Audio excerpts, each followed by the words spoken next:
Hi అండి. దొండకాయ అంటే అంతగా ఇష్టపడలేని వాళ్ళకి ఈ విధంగా దొండకాయ పచ్చడి చేశారంటే కారం కారంగా, పుల్ల పుల్లగా చాలా బాగుంటుంది.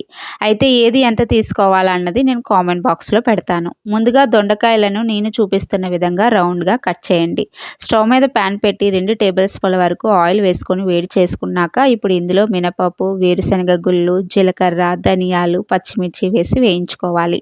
అవి వేగాక మంటను పూర్తిగా సిమ్‌లో పెట్టేసి దొండకాయ ముక్కలను కూడా వేసుకొని రుచికి సరిపడినంత ఉప్పు కూడా వేసుకొని మీడియం ఫ్లేమ్ మీదే వేయించుకోవాలి.